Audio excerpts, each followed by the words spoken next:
আপনারা সকলেই অবগত, আজকে আমাদেরকে কর্তৃপক্ষ থেকে যে পাড়া দেওয়া হয়েছে ইলমে শরিয়ত আর হইল ইলমে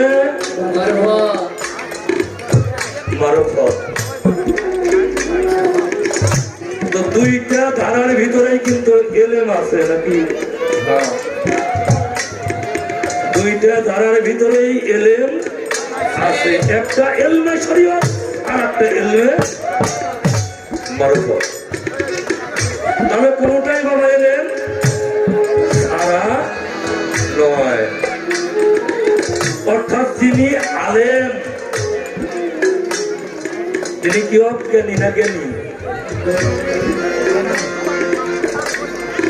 কথা বলবেন না মায়েরা, বোনেরা, বাবাজিরা, ভাইয়েরা, আস্তে আস্তে আস্তে আস্তে বসেন। আপনারা যদি এক যুগে এরকম কথা বলেন তাহলে কিন্তু আমাদের খুব সমস্যা। যিনি আলেম তিনি হইলেন জ্ঞানী, অজ্ঞানী না। হুজুরে পাক সকলেই বলি সাল্লাল্লাহু সালাতু ওয়াসসালাম। তিনি বলেছেন আল ফাকরে ফাকরি ওয়াল ফাকরে ওয়ামিন। ফকির হইল আমার ভেদ, আমি হইলাম ফকিরের ভেদ। তাহলে ফকিরও অজ্ঞানী না। ফকির যদি অজ্ঞানী হইতো তাহলে হুজুর এই কথা বলতেন না, ফকির আমার ভেদ, আমি ফকিরের ভেদ। ফকিরও জ্ঞানী, আলেমও জ্ঞানী। তাহলে দুইজন জ্ঞানী যদি এক জায়গায় বসে, ওইখানে কি জ্ঞানের আলাপ হবে না বাজে কোনো আলাপ হবে? জ্ঞানের আলাপটাই হওয়ার কথা।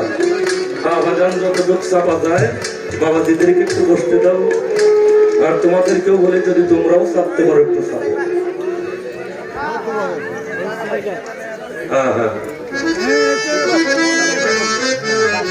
আমাদের মাঝে উপস্থিত হয়েছেন আমার ছোট ভাই আমিনুর সরকার, যার ফোনের মাধ্যমে আমি যে কয়বার এখানে আসছি, কয়বার আসছি আমার এত হিসাব নেই। তো আমি যে কয়বার আসছি এই দরবারটা কিন্তু আমার কাকা হুজুরের দরবার, কিন্তু আশা হয় মাধ্যম ছাড়া কোনো কিছু হয় না। মাধ্যমটা আমার ছোট ভাই আমিনুর সরকার। আমি ভাইয়ের কাছে সালাম শ্রদ্ধা রাখি। আমার ছোট বোন রাহেলা সরকার, তার কাছে আমি তরিকতের সালাম রাখি। আমার সকল সঙ্গী আছেন আমিনুর সরকারের আমার কাকা যান, তার কাছে শ্রদ্ধা। আমার আনোয়ার ভাই সঙ্গীতের একজন মানুষ, আমার দিরাজ ভাই সঙ্গীতের একজন মানুষ, তাদের কাছেও সালাম শ্রদ্ধা রাখি।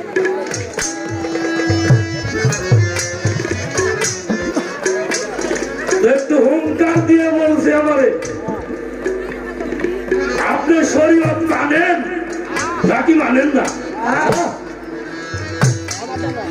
যদি মানেন তাহলে সেইভাবে বলবেন, আর না মানলে আমার কাছে ব্যবস্থা আছে। কি করবেন আপনি? মারবেন নাকি? হ্যাঁ, বাপ কাজা যিনি গরম গরম লাগে, আমি তো আর কিছু কই নেই ওনার, ওনার কিছু কইছি?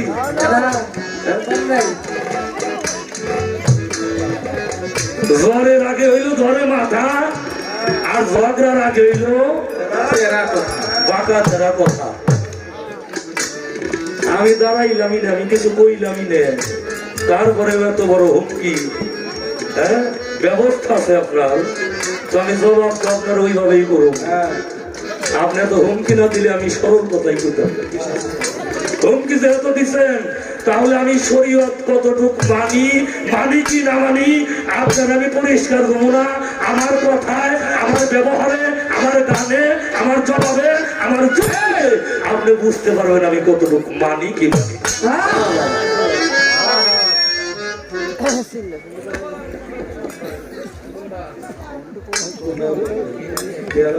হ্যাঁ গেছে, ওটা যায় নাই।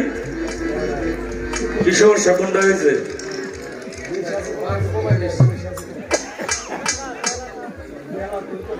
এটা আমার না।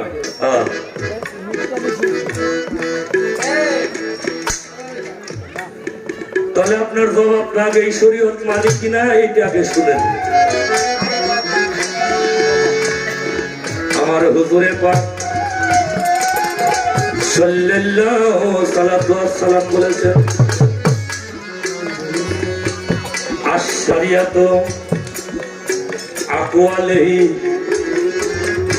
আত-তরিকাতু আহওয়ালিহি আল-হাকিকাতু আকওয়ালিহি আল-মারিফাতু ইসরারিহি। শরীয়ত হইল আমার বাক্য সমূহ, বাক্য হইল কথা। এই কথা নিয়ে যদি আমরা বসে থাকি, কর্ণে শুনলাম কথা, সেই কথা অনুযায়ী আমার কর্ম করতে হবে কি হবে না? কথা তো শুনলাম, কিন্তু কথা অনুযায়ী কর্ম করতে হবে না? আমি কথা দিছি এইখানে আমি আমার জালাল চন্দ্রের দরবারে গান করব, এই কথা দিয়েই যদি বসে থাকতাম এইখানে আমার গান করা হতো না। আমার কি করতে হয়েছে? আমার এইবার তরিক নিতে হয়েছে।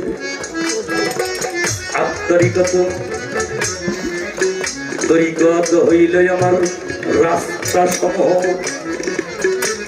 ওই যে রাস্তা দিয়ে হাঁটতে হবে। শরীয়ত হলো সোজা রাস্তা।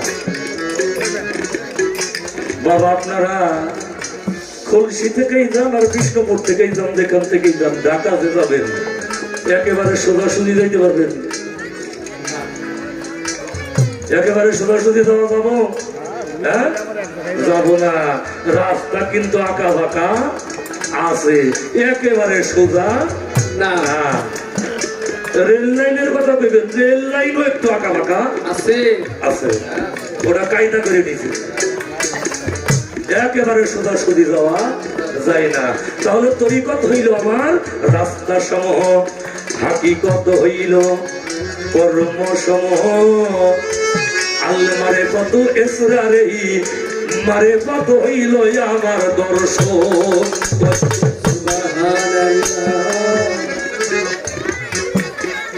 তাহলে কি করতে হবে? আমার শরীয়ত বাক্য সমূহ এইটা শুনতে হবে, শুনে আমার রাস্তা অবলম্বন করতে হবে, রাস্তা দিয়ে হাঁটতে হবে।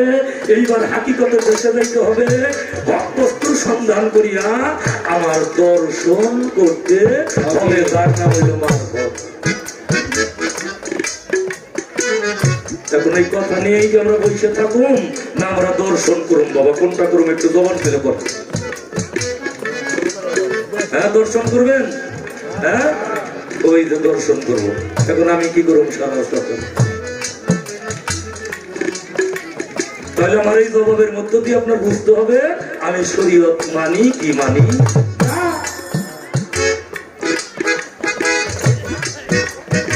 প্রশ্ন তো আমার কত খুলে পড়ছে, আমারও তো প্রশ্ন খালি কথায় কথায় আসতে, দেখুন কি করুন।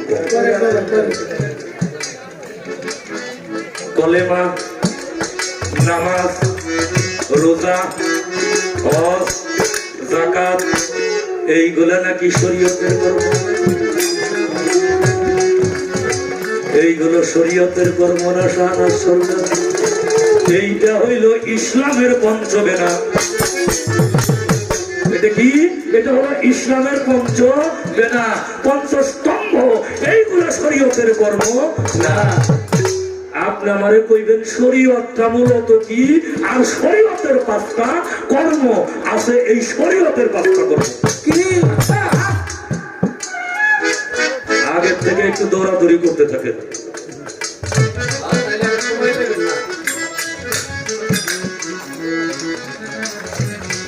এগুলো কিন্তু প্রশ্ন হইতেছে না, কোনো প্রশ্ন এখনো আসেনি। যা বলবেন হিসাব করে বলবেন। আমি তো হিসাব জানি না।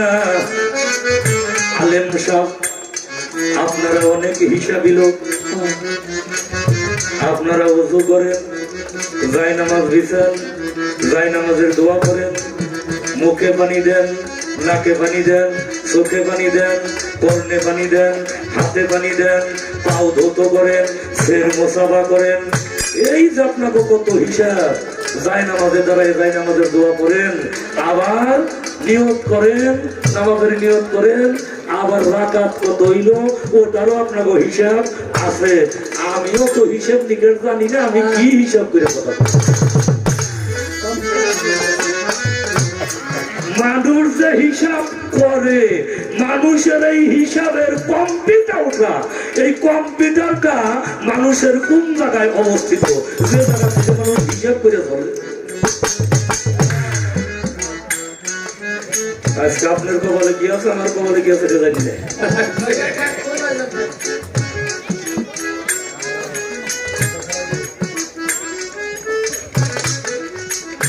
মারফতের ভিতরে কি আছে, যে মারফত করতেই হবে। আপনি জবাব করবেন, অবশ্যই আমি জবাব করব। একটা গান গাইছে বড় ভালো, লা ইলাহা ইল্লাল্লাহ মুহাম্মাদুর রাসূলুল্লাহ, বিসমিল্লাহ বলিয়া শুরু করো, যদি পারো নবীজির ওই নামের দরুদ পড়ো। তাহলে আপনারা সুবিধাবাদী নাকি? হ্যাঁ, সুবিধাবাদী। যদি পারেন তাইলে পড়বেন, আর না পারলে আপনারা পড়বেন না। আর আমাদের মধ্যে কোনো যদি নাই, কোনো যদি নাই, কোনো অজুহাত এর ভিতরে নাই। নবীজির দরুদ অবশ্যই পড়তে হবে, এটা করণীয়, এটা কর্তব্য, এটা পড়তেই হবে, না পড়লেই চলবে। যদি নাই, দাড়ি কমা নাই, কোনো অজুহাত নাই, এটা পড়তেই হবে, পড়তেই হবে, করণীয় এটা। আপনার মধ্যে আবার যদি কেন? হ্যাঁ, যদি থাকবে কেন আপনার কথায়? যদি যিনি থাকে না, বুঝতে হবে। মারফত সৃষ্টিতে কোথায় ছিল? মারফত কত প্রকার, কি কি, কোন মারফত কার জন্য প্রযোজ্য? এই মারফত করতে হবে, কেন করতে হবে? আমার আল্লাহ তাআলা কালামে পাক কোরআন শরীফের ভিতরে বলেছেন, কি বলেছেন? তাফসিরে রইসুরে মুফাসসির যেইটা বর্ণনা করেছেন আমার হুজুর পাক সাল্লাল্লাহু আলাইহি ওয়াসাল্লামের আপন চাচাতো হযরত ইবনে আব্বাস রাদিয়াল্লাহু তাআলা আনহু, লিকুল্লি হরফুন আয়াতুকা মিনহাল যাহার ওয়া লিকুল্লি হরফুন আয়াতুকা মিনহাল বাতান। আমি তোমাদের কাছে, তোমাদের মাঝে দুই প্রকারের ইলম, দুই প্রকারের কালাম, দুই প্রকারের নিয়ামত পাঠাইলাম। এই দুই প্রকারের ইলম কালাম শিক্ষা করা প্রত্যেকটা নরনারীর জন্য আমি আল্লাহ ফরজ করিয়া দিলাম। বলেন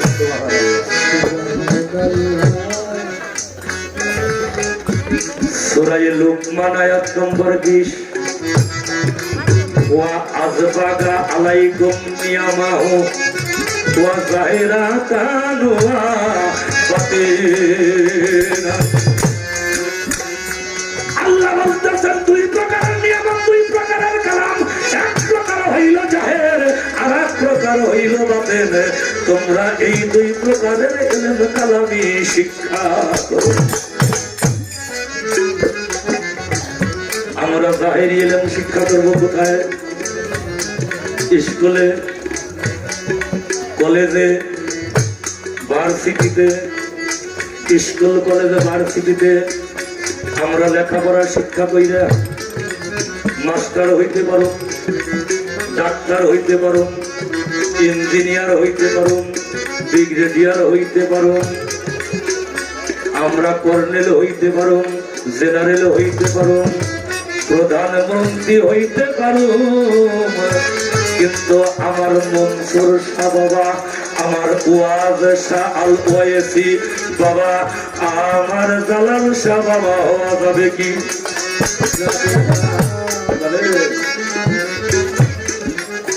আমরা মাদ্রাসায় শিক্ষা গ্রহণ করুন।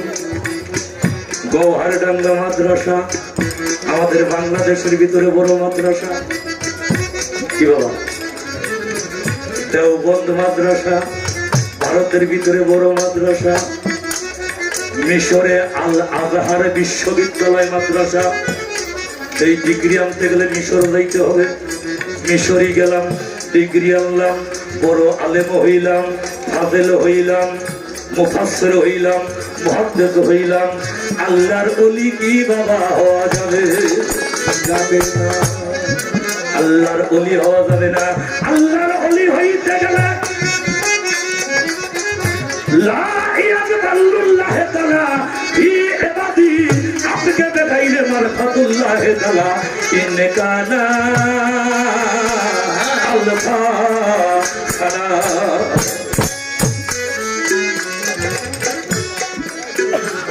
তোমরা অন্য অন্য ইবাদত হাজার হাজার বছর করলেও আল্লাহ রাসূলের নৈকট্য লাভ করতে পারবে না যতক্ষণ পর্যন্ত মারেফতের গভীর তলদেশে তাওহীদ সাগরের ভিতরে নিজেকে নিমজ্জিত করিয়া ইবাদতে ফানা না। আমার কথাই কি বিরক্ত বাবানরা? হ্যাঁ, এই কথাগুলো কার কথা? আমার কথা, আমার পীরের কথা, আমার বাবার কথা, আমার উস্তাদের কথা। কার কথা? আল্লাহর কথা, আল্লাহর নবীজির কথা। আরাফা ধাতু হইতে এই মারফতের সৃষ্টি। আরাফা শব্দের অর্থ হইল অজানাকে জানা, অদেখাকে দেখা, অর্থাৎ মান আরাফা নাফসাহু ফাকাত আরাফা রাব্বাহু, নিজেকে নিজে জানা, নিজেকে নিজে চিনা। কেমন ভাবে চিনতে হবে? মান আরাফা, আরাফা অজানাকে জানতে হবে কেমনে? ভেদে থাকা খুশি, ভেদে তাওহীদ সাগরের মধ্যে নিমজ্জিত হইয়া নিজেকে নিজে দর্শন। সুবহানাল্লাহ। এই কারণেই মারফতটা করতে হবে। গেল এক কয় না, পিঠ যদি ভালো হয়, কেসিতে যদি দাঁড় থাকে, তাহলে সে খুব তাড়াতাড়ি করতে পারে। এই কথাটা আপনার ভুল। এই কথাটা আমি মাইনে নিতে পারলাম না। না পিঠ, না পিঠ, যার নাই কোনো ঘৃণা পিঠ, সে হইল না পিঠ। শাহনাজ সরকার মূলত আমি সেই দেশে পৌঁছাইতে পারি। আমার ঘৃণা আছে, আমার ভয় আছে, আমার লজ্জা আছে, আমার আমিত্ব আছে, আমার স্বার্থ আছে, কাজেই আমি নাপিত হইতে পারলাম। আমার দয়াল একদিন আমার একটা কথা জিজ্ঞাসা করছিল, হেলাল বলতো বাবা সবচাইতে পরিষ্কার কোন ব্যক্তি? আমি আমার মতো করে জবাব করছিলাম, কিন্তু আমার দয়াল বললো না রে বোঝা, তোমার জবাবটা হয় নাই। আমি বললাম বাবা আমি আমার মতো করে করছি। বাবা বললো হেলাল সবচাইতে এই জগতে পরিষ্কার হইল সুইপার, জানে আমরা কই ব্যর্থ, সে হইল সবচাইতে পরিষ্কার। কেন বাবা জানো? তোমার বাড়ি ড্রেনের ভিতরে ময়লা জমে আছে, দুর্গন্ধ, তোমাকে বিরক্ত করে, তুমি দুর্গন্ধ সহ্য করতে পারো না। তোমার টয়লেটে ময়লা জমা হয়ে আছে, তুমি নিজে পরিষ্কার করতে পারো না, কিন্তু ওই মেথর, ওই সুইপার কি করে ওই ড্রেনটাকে পরিষ্কার করে দেয়, ওই টয়লেটটাকে পরিষ্কার করে দেয়, রাস্তাকে পরিষ্কার করে রাখে। তাই যিনি পরিষ্কার তিনি তো পরিষ্কার করতে পারে।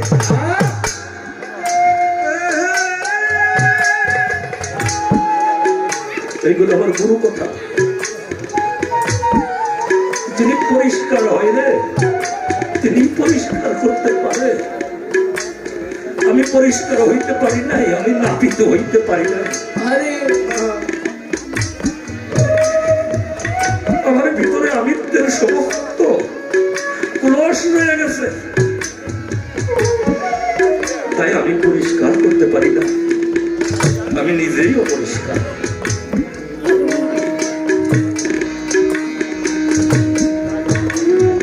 মানব হাতের সৃষ্টিটা কোথায়? সর্বপ্রথমে মানব হাত কোথায় সৃষ্টি হয়েছে? মানব হাত কত প্রকার, কি কি মনে আছে আপনাদের? কুনতু কামজান মাসিয়ান আবাক্কা ইল্লা আরফাআন ও আরাফা খালাকতু খালিক।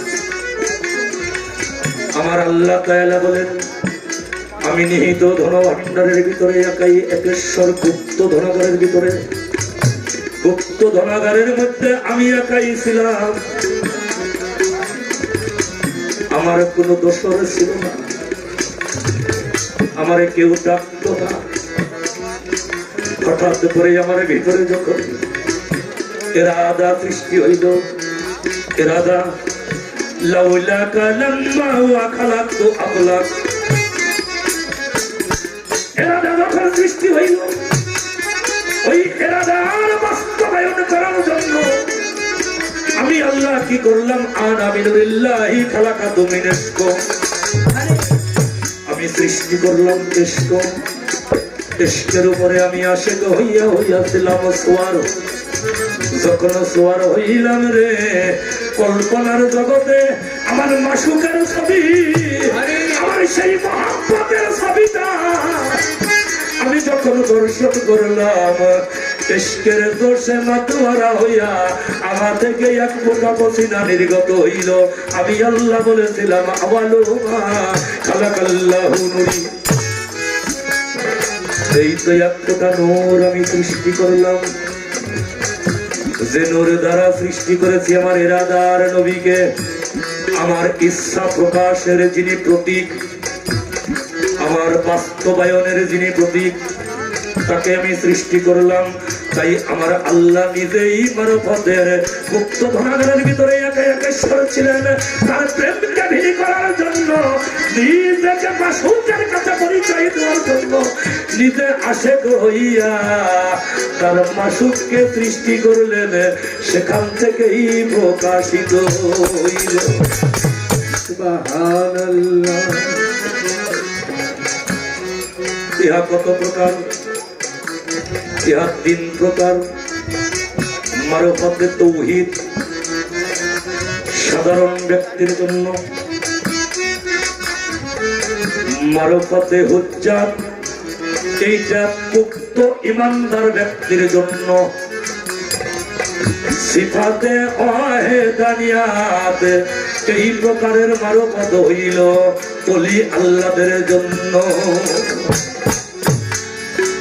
আমার জালাল চন্দ্রের জন্য, আমার ওয়াজ চন্দ্রের জন্য, আমার মঞ্চর চান, আমার আজিত চান, আমার কলম চন্দ্রের জন্য, তারপর খালি আমার শাহ রহিমউদ্দিন আল ওয়াইসি বাবাদের জন্য হইল ওলি আল্লাহদের জন্য। যারা ত্যাগী, যারা ত্যাগী, আমার জালাল চান যদি চিন্তা করতে এই বাড়িতে বিল্ডিং করবো 10 তলা, পারতো না? পারতো কিনা? পারতো। উনি করেন নাই। উনি কি চাইছেন? উনি বাড়িও চাই না, গাড়িও চাই না, টাকা করি কোনো কিছুই চাই না। ওনার কথা একটাই, আমি যখন পৃথিবী ছেড়ে চলে যাব, আমার সাথে তো কিছুই যাবে।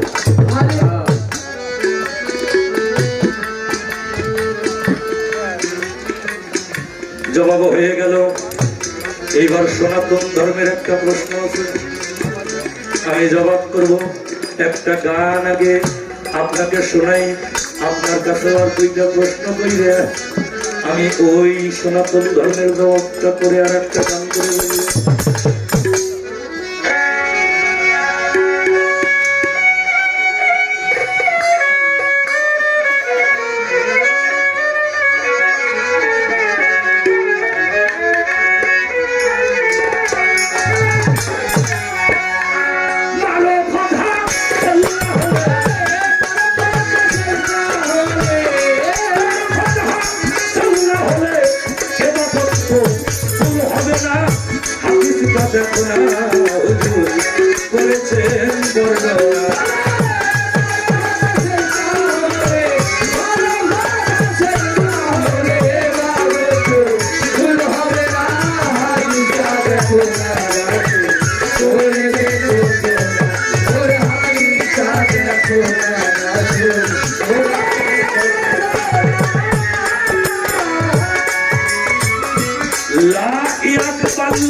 বলবো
আরো একটা প্রশ্ন আমার কাছে জটিল ভাবে করে, প্রশ্নের জবাব করবো বাবা আমি ধীরে ধীরে, বলি নাই তা মনে পড়ে আইলে আমার মন। হরে কৃষ্ণ হরে রাম করিবে বর্ণন, হরে নামের ফল কিবা হেলাল সরকার আমায় দিবা কইয়া, কৃষ্ণ নামের কিবা ফল গেছে ভবে রইয়া, রাম নামের ফল কিবা আমি জানতে চাই, জবাব না করিলে আজকে সারাসারি নাই, হইবে ভাবে মারামারি, হইবে ভাবের মারামারি, হইতে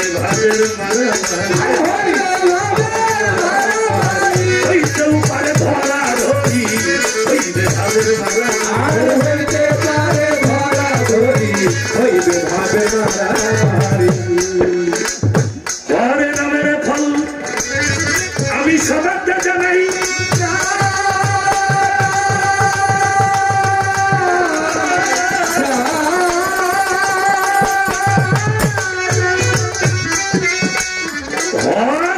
হিন্দুল বর্ণ সর্বশ্রেষ্ঠতাই, সকারে কি সকারে হইল হিন্দুল বর্ণ সর্বশ্রেষ্ঠ, জ্ঞানে বায়ক গেলে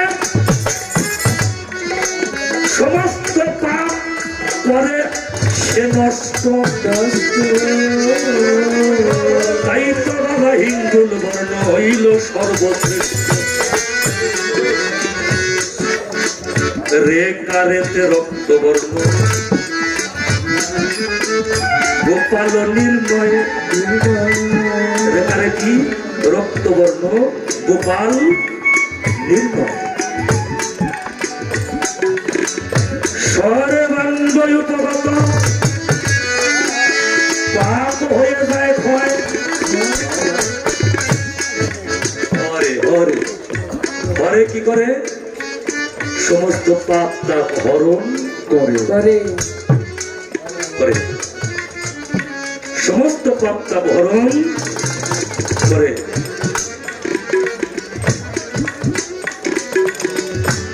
কৃষ্ণ নামের ফল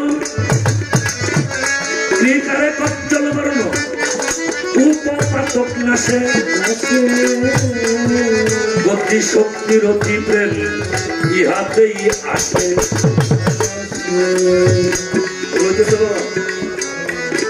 ভুল হয়, হ্যাঁ ভুল হয় নাকি?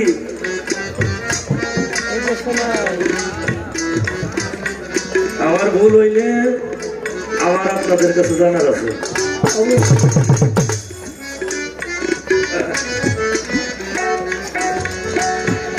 স্নকারেতে লোহিত বর্ণ নরক হইতে মানবের উদ্ধার করে পাপ জড়িতে,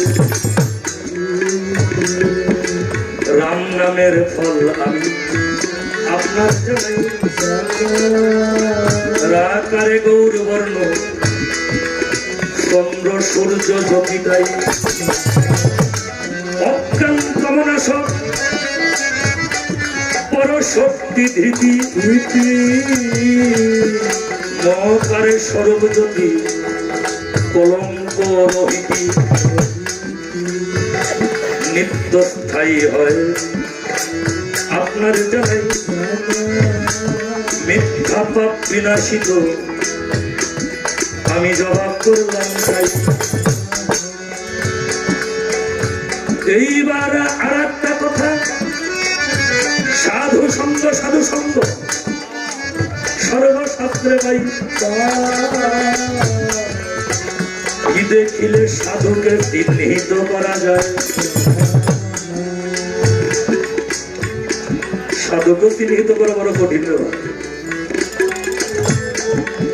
সাধুকে চিহ্নিত করা বড়ই কঠিন ব্যাপার কেন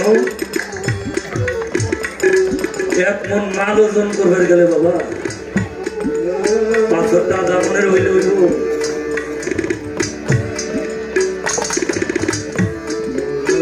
মাল ওজন করুন এক মন খারাপ লাগে আপনাকে মাল ওজন করুন এক মন পাথরটা যদি আধা মনের হয় 30 সেরের হয় 35 সেরের হয় 39 সেরের হয় তাও হবে না ঠিক এক মনকে ওজন করতে গেলে আর একটা মূর্তি প্রয়োজন সারাজ সরকার সাধু চিহ্নিত করুন কেমনে আমি তো নিজে সাধু না আমি যদি নিজে সাধু হইতাম তাহলে সাধুকে আমি চিহ্নিত করতে সাধু চিহ্নিত করতে গেলে সাধু হওয়ার দরকার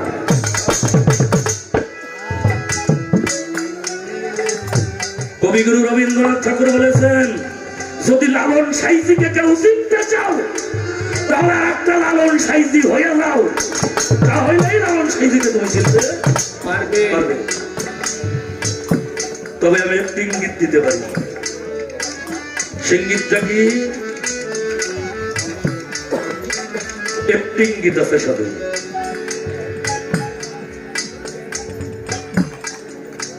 সেই সাধুর ইঙ্গিত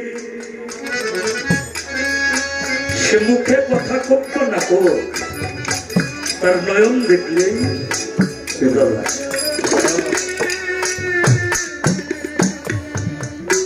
সূক্ষ্ম প্রেমের প্রেমিক যেদিন হয় ও তার আখি দুটি ছলা ছলা মৃদু হাসি তার বদন খানা মহাভাবের মানুষ হয় চেতনা ভাব দেখলেই তার বাইরে আমি আর একটু গভীরে যাব আমি প্রশ্নটাকে করে নেই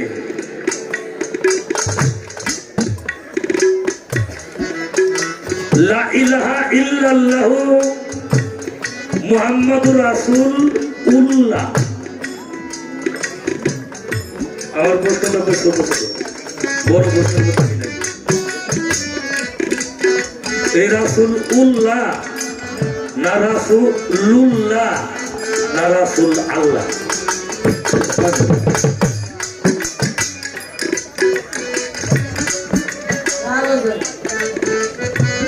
একটা ওই যে যুক্তির ভিতর থেকে দুইটা রাখছি আর এখানেও আমি দুইটা প্রশ্নই রাখুন পরবর্তীতে সনাতন ধর্ম থেকেও একটা প্রশ্ন নিতে রাখি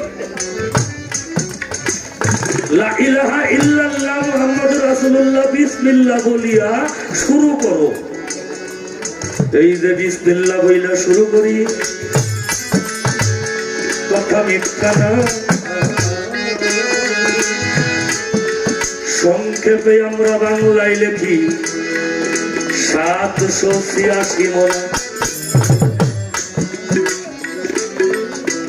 বিসমিল্লাহ সারমর্মকে বুঝে নি সংক্ষেপে কত লিখি আমরা কোন চিঠি লিখতে গেলে কোন পত্র লিখতে গেলে আমরা বিসমিল্লাহির রহমানির রহিম আগে লিখি বিসমিল্লাহির রহমানির রহিম না লিখলে আমরা কি লিখি 786 7 8 6 তাতে কি বোঝা যায় এটাতেই বোঝা যায় বিসমিল্লাহির রহমানির রহিম। অর্থাৎ বিসমিল্লাহর ভিতরে যে কয়টা হরফ, সমস্ত কয়টা হরফের মান সংযোগ করিয়া তার ফল দাঁড়াইছে 786। আপনি খালি কইবেন এই বিসমিল্লাহ লিখতে কয়টা হরফ লাগে? আমরা জনম ধরে জানি 19টা হরফ, আমরা শুনছি এবং আমরা বিশ্বাসও করছি। আপনি কইলেন এই 19টাই লাগে না কম বেশি লাগে? কোন হরফের কত মান সংযোগ কইরা হইতে 786?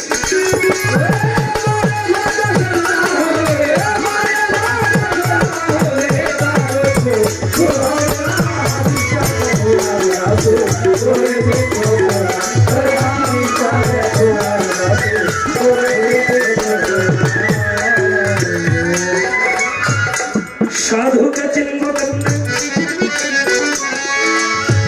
বাবা একিন রাখা চাই। একিন না থাকলে কখনোই সাধুর স্বরূপ দর্শন হয় না ভাই। তেমনি ভাবে গান হইতেছিল। আগে তো বিচার গান কম হইতো বাবা, কি গান হইতো বেশি? আগে বেশি হইতো কবি গান, তাই হইতো না কথা। এই যেখানে সে সাধু কোথায় গেল এক বাবাজি গোসাই, তিনি বলছে আমি শ্রী রাধাবল্লভ সরকারের গান শুনেছি, কবি গান শুনেছি, শ্রী উপেন্দ্রনাথ সরকারের কবি গান শুনেছি। বাবাজি বলছে তো আগে কবি গান ছিল, তারপরে জারির প্রচলন হয়েছে, তারপরে আসছে আমাদের এই বাউল বিচার গান। ছোট্ট একটা মেয়েকে সাথে নিয়ে বাবাই গান শুনিতে যায়।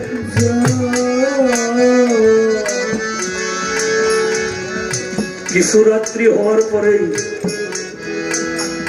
ওই মেয়েটা ঘুমাইয়া যায়, কিন্তু সন্ধ্যার আগেই কবি আল্লাহ বলেছে সাধুর শ্রী দর্শনে, সাধুর রূপ দর্শনে অমৃত সার ফল যায় গো।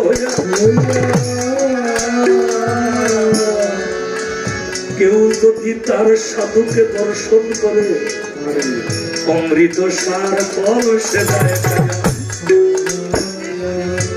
মেয়েটা ঘুমিয়ে গেছে, গান শেষ হয়ে গেছে। বাবাই বাড়িতে আসিল, আস্তে আস্তে ওই মেয়েটা যখন যুবতী হইল, বিয়ার উপযুক্ত হইল, বাবাই তার একটা জমিদারের ছেলের সাথে বিয়া দিল।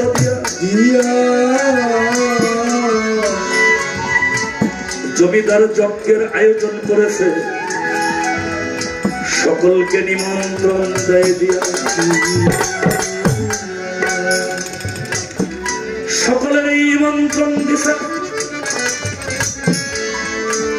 আসার সময় নদীর পারে একটা বট বৃক্ষ দেখলাম ভাই।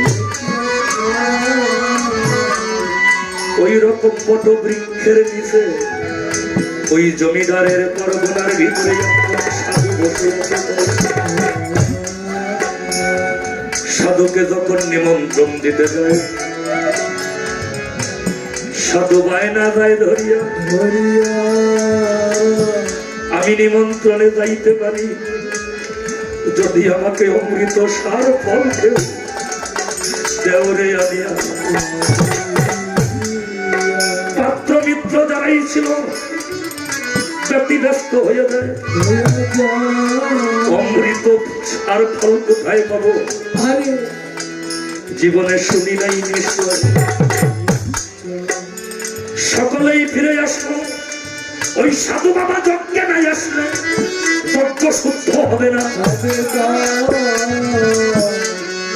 জমিদার পাইসারি করতে আসে, তার ঘুম তো আসে না। জমিদারের পুত্রবধূ বলতেছে ডাকিয়া ডাকিয়া, কেন আপনি ব্যতিব্যস্ত বাবা, একবার আমারে দেন।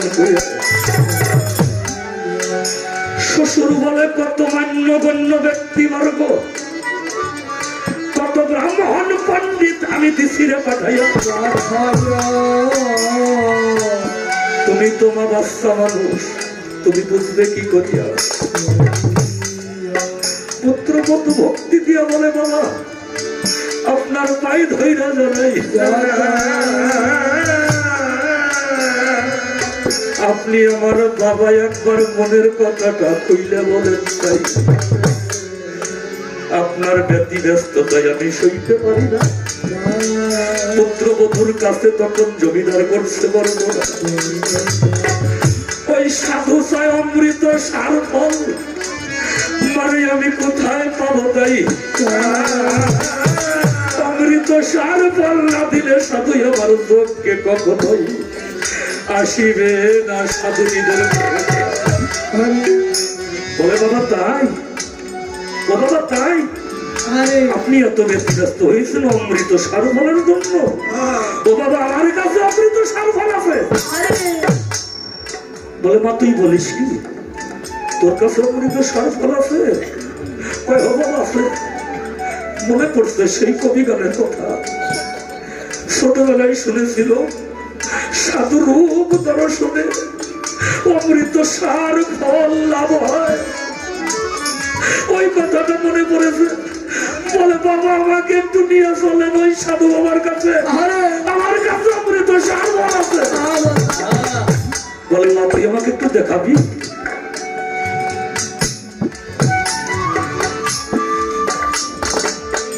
মেয়েটা বলে, বাবা এটা দেখানো যাবে না, এইটা দেখানো যাবে না, আমি দেখাইতে পারবো না, আমাকে তুই সাধুর কাছে নিয়ে চলুন, সাধুর কাছে গেলে আমি অমৃত সার ফল দেখাইতে পারবো। ফুলের ডালা সাজাইয়া যত্ন করিয়া ওই সাধু বাবার কাছে যাইয়া অষ্টাঙ্গে ভক্তি দিতে সুন্দর সুন্দর সাধু বাবা, আমি তোমার জানাই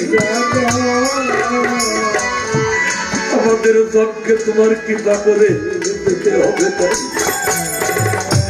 সাধু বলে, অমৃত সার ফল তুই কি দিতে পারবি মা?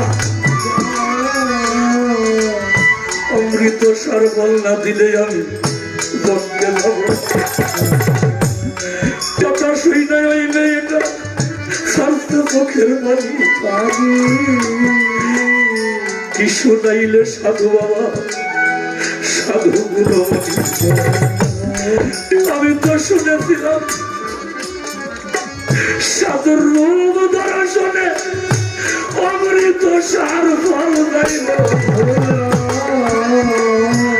তুমি আমার সাধু বাবা, তোমার চরণে আমার এই দেহটা দিলাম রে মিলাইয়া। সাধুরূপ দর্শনে যদি অমৃত সার ফল পায়, আমার অস্থানকে দেখলে আমার সাধু বাবারে দেখা হইয়া যায়। চরণ সারা করোনা রে,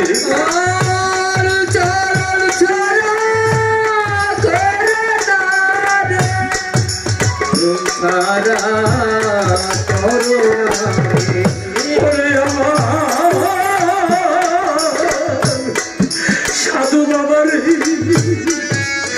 চরণ সারা করোনা রে।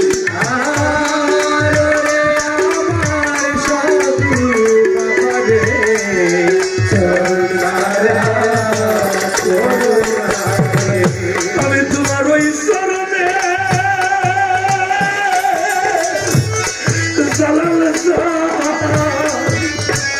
দাসী অবরে চরণ সারা করোনা রে। আমি ওই চরণে দাসী অবরে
চান হইল না ওরে আমার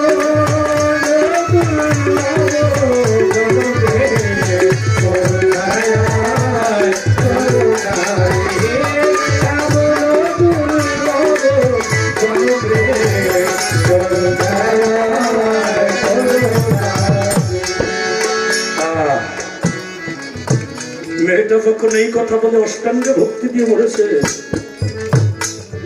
সাধু বাবা কি আর ঠিক থাকতে পারে? আসলেও যে সে সাধু, সাধুর মাথাটা আর উপর দিকে নেই। সাধু বাবা অষ্টাঙ্গে ভক্তি দিয়ে মেয়েটাকে বুকে জড়িয়ে ধরে বলতেছে, ওরে মা, ও মা তুই কি শোনালি আমাকে? সাধুরূপ দর্শনে অমৃত ফল, অমৃত সার ফল হয়। ওমা তুই কি শোনালি? এ কথা আমাকে কেউ শোনায়নি। ওমা চল, তোর সাথেই তো যাওয়া, তোর সাথেই যাওয়া হবে।